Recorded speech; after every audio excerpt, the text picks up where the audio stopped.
Well, we are back in the garden again, and this is actually the day after we sprayed our garlic emulsion. As you can kind of see, there are still quite a few cabbage whites flitting around.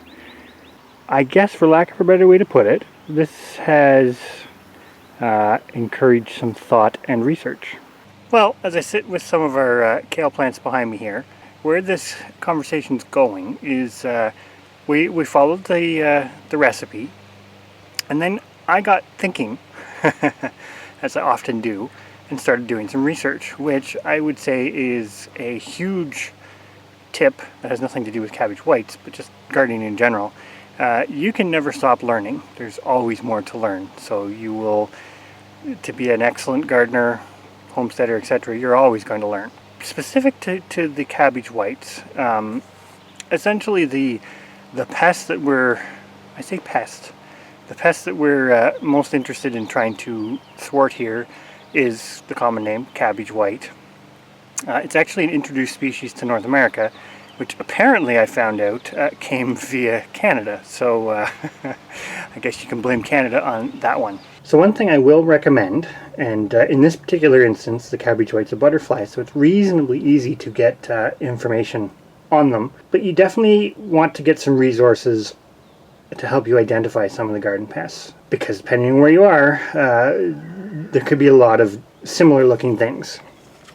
So this particular book, I really like it for butterflies. We'll kind of use it later on too. I don't have it all memorized, but that's because there's a lot of information. But it essentially has everything. Everything you could possibly imagine on the butterfly side of things. Now, the cabbage white is a member of the white and sulfur family, which is a pretty big family of butterflies. They're found natively in pretty much most parts of the world that have members of the brassica family or cabbage family. And this is where it gets really, really interesting. The brassica family is an interesting family of plants because it's obviously quite diverse, but it's also known to engage in chemical warfare, and this is something that has basically co-evolved with the sulfurs and the white butterflies. Essentially, even though there are many, many pests, the plants contain a variety of compounds which ironically are generally not conducive to insects. I believe the term I found last night was the garlic bomb. When certain insects, or most insects I should say, eat these compounds, it just destroys their innards. What's absolutely fascinating about this family is each species has its own sort of cocktail of compounds that they utilize to help deter pests. Where it gets even more interesting is essentially the whites and the sulfurs have over time exploited this to their advantage to be able to use these as host plants. Here is the offender, the cabbage white, which you can see is pretty much everywhere, and as it says right here, it's one of our most common butterflies. And here's one of the little buggers right now, the little pests. So right down here, my shadow, that's a cabbage white caterpillar, and I am going to remove him momentarily because this is on our broccoli plants. So some interesting things that I was reading about these cabbage whites is they tend to feed mostly in the daytime, and as you look at this plant, see some damage here, see some damage on that leaf. They actually move around the plant, and rather than just sort of eat one leaf to the stalk, they spread it out. And although I didn't get that far in the research, I suspect that has something to do with these compounds. It may be a natural way to sort of avoid too much damage. The other thing that's interesting, the same compounds that are not appetizing to a lot of insects make the caterpillar unappetizing to a lot of its predators, because this species does tend to be active in the daytime. It essentially is exposed to predators, and that's just one defense mechanism. Now, it's not quite as potent of a deterrent as, say, the monarchs, which are more famous for their use of the chemical compounds in milkweed. But nonetheless, this is still kind of fascinating. So this is where the start of this research and thought came from, is that one of the ingredients in the recipe that we used was wild mustard. And when I read that for the first time, I kind of went, that seems a little different, because mustards are, of course, in the brassica family. But we followed the directions, and we've tried it. Now, I do think it's working to some success, and I think most of that is to do with the garlic. In 2020, we used a slightly different recipe that included garlic and onions. Now, we didn't include onions in the most recent emulsion spray that we used. In hindsight, I think we're going to, going forward, use that Allium 1-2 punch because it seemed to work really well. The difference this morning versus last year, I sprayed this garlic emulsion on the plants in 2020. There was like an instant reaction of the butterflies that they sort of gave everything a wide berth. There was almost like a half a meter that they just didn't go near the plants. Now keep in mind, this spray does not kill the butterflies directly.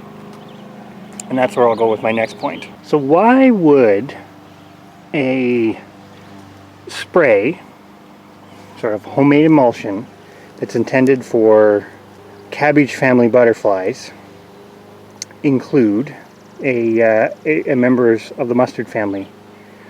That was kind of the $1,000,000 question for me, and essentially what I found is it really depends on the species of white or sulfur that you're trying to repel.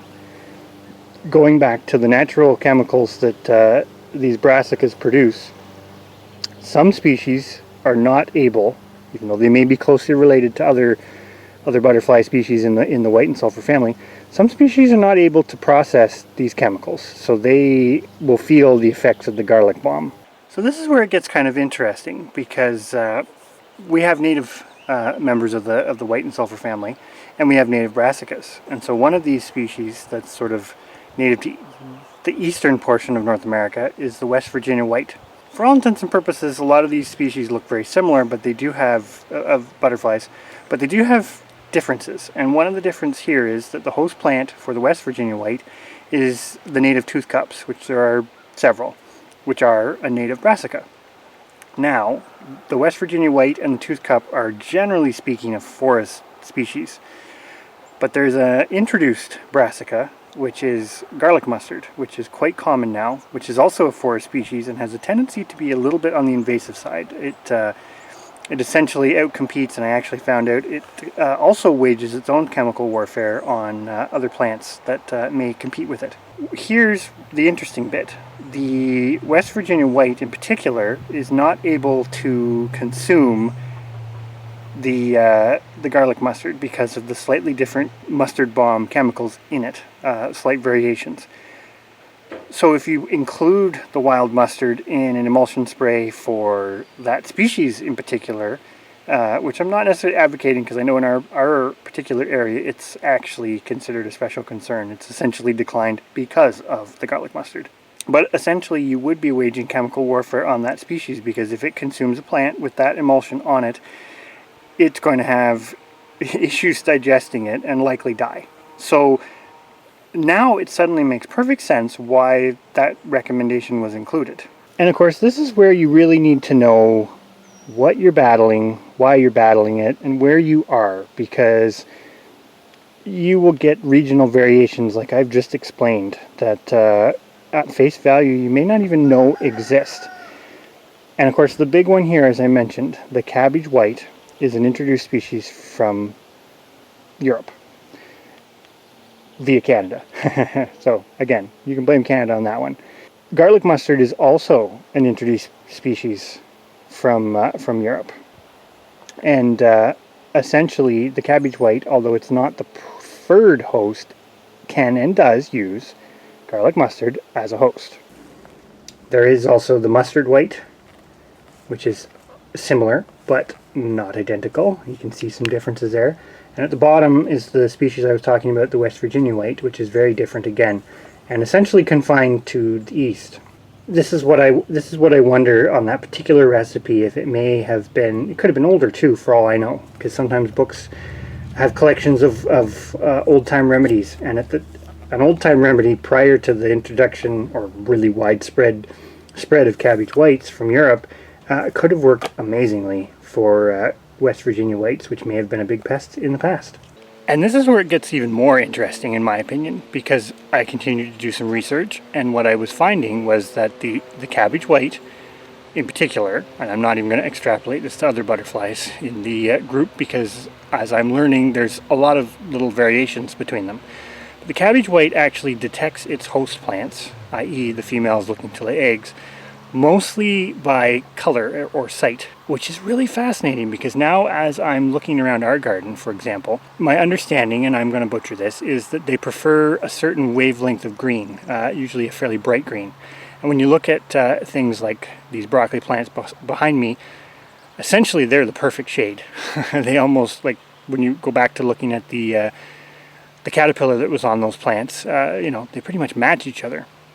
And this is something I found kind of intriguing, because when I look at the red Russian kale and our drumhead cabbages that are going to seed, or red Russian kale in general, they're not the same color spectrum. And while the species are known to be hosts, when I go and look at those plants, there's far less damage by the cabbage whites than there is on our younger members of the cabbage family. So like our broccolis that are planted this year, keeping in mind that those kale and drumhead cabbages are in their biannual stage. So there's another really interesting piece. We're kind of noticing that the older biannual plants that are going to seed, although they still attract them because they're still coming to the flowers, they don't seem to be getting the pressure on the egg laying that the younger sort of 2021 plants, in particular the broccoli, the kohlrabi, cauliflower, those type of things, as they're experiencing. Also interesting, some of the other members of the family, like the turnips and the radishes and stuff, although still able to be used as a host plant, don't seem to be the preference. And this is where insects are kind of fascinating, because just like any other animal, they do have little preferences and uniqueness to them that make this all quite interesting. So I guess here's the million-dollar question. Are members of the white and sulfur family really that evil? I would probably say no.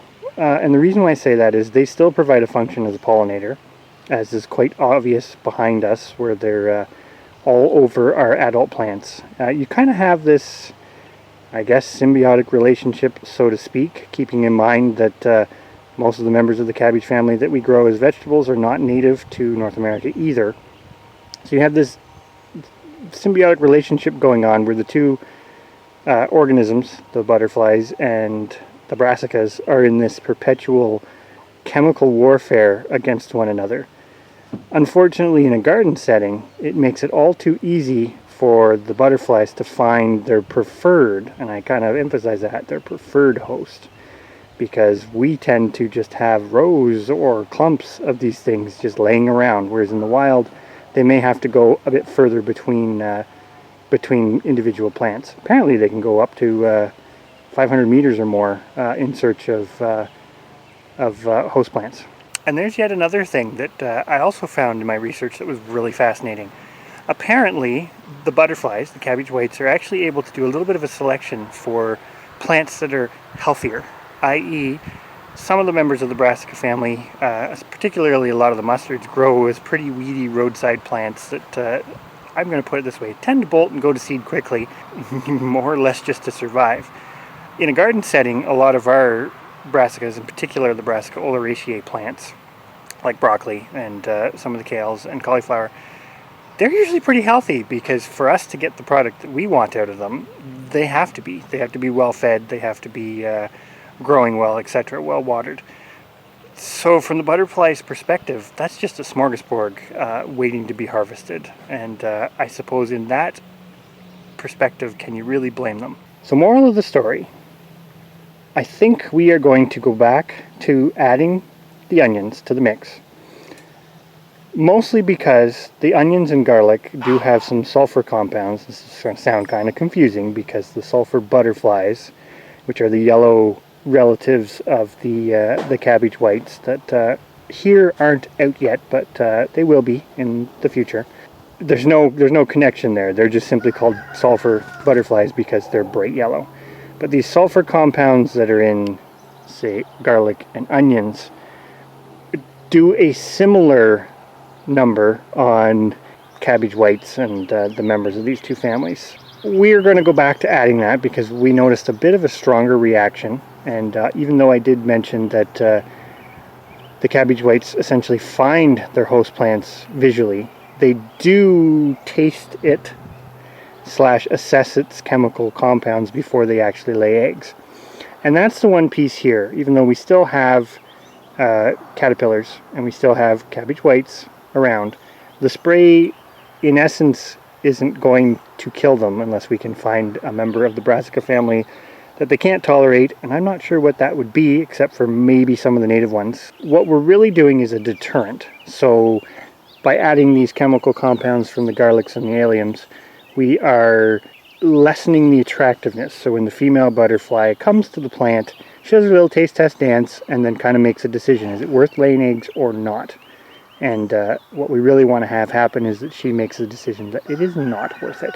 Definitely not a failure, but it just goes to show you that what was in the book isn't wrong, and there's some really interesting scientific stuff behind it when you start going down that rabbit hole of trying to figure out why did they suggest putting wild mustards in the mix. But at face value, when that's the only piece of information you have, you're really left guessing whether it will work or not, and you really don't understand why it works. And so for us, the mustard may be something that we leave out of this, because if the butterflies are using their sort of taste test abilities to assess the plants, the garlic mustard isn't likely to help much, because we're not trying to control West Virginia whites here. We're trying to control cabbage whites, and they'll use them as a host plant, so that's not really much of a deterrent. But we definitely know that the garlic helps because that does interfere with their sort of taste testing abilities and their assessment of the plant, and the onions definitely seem to help. You kind of have a double whammy of those sulfur compounds.